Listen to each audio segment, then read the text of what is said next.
Good morning. Are you too far gone? Is it too late for you? I'll talk about that in just a second.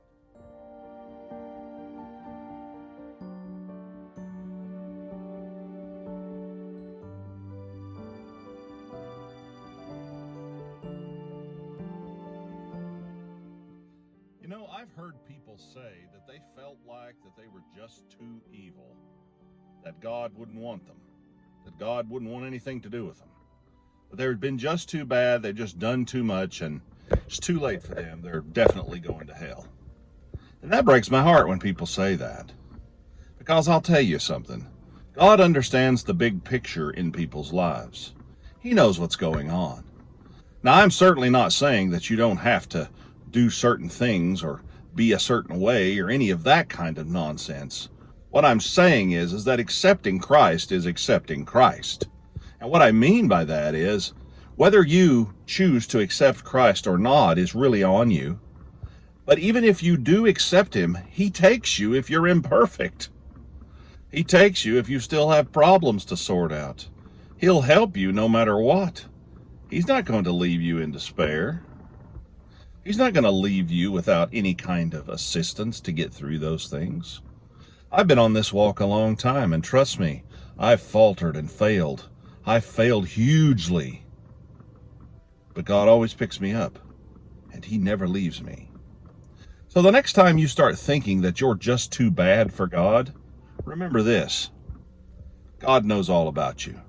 He knows your faults. He knows your weaknesses. He knows your strengths.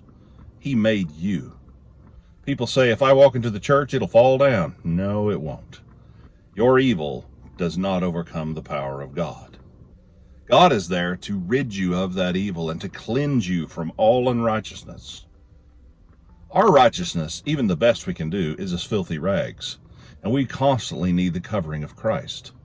The only difference between a Christian and a person that isn't a Christian is that we've accepted this free gift of grace. We try to live differently, but we still make mistakes. We still have impure thoughts. We still do things we shouldn't. We get mad when we shouldn't. We do stuff. Now, maybe we do turn around from some of the major things in our life, but we still sin. All of us do, and any sin keeps us from God. We all need Jesus.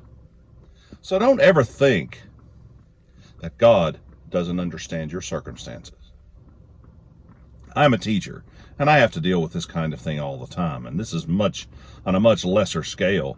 I have kids in my classroom that drive me crazy. I have a really difficult class. One of them this year is really tough to deal with. But when I look at them and I sort of understand what's going on, maybe at home and maybe in their past history, what they've had to cope with, it kind of makes me have a little bit more understanding and maybe even a little more mercy maybe when it comes to things that they might act up or do wrong. I mean, if a young person is raised in a good, loving home with parents that teach them right from wrong, I generally don't have a whole lot of problems with those. But if for some reason they lose their mind one day and act up, all I have to do is talk to their parents and that gets taken care of. But some kids don't have that. And God looks at all of us in the same way. He knows if you were abused. He knows if you were treated poorly. He knows if you were lost and lonely and what your weaknesses are. He gets it. He understands that. It doesn't excuse your sin. No. But it does put things in perspective. And God loves you and gets it. He understands it. He came to be one of us through the body of Jesus Christ. And he gets what it's like being a human. Trust him. Just ask him to help you. You're not too far gone. You're not. Have a great day. Be kind to each other. See you next time.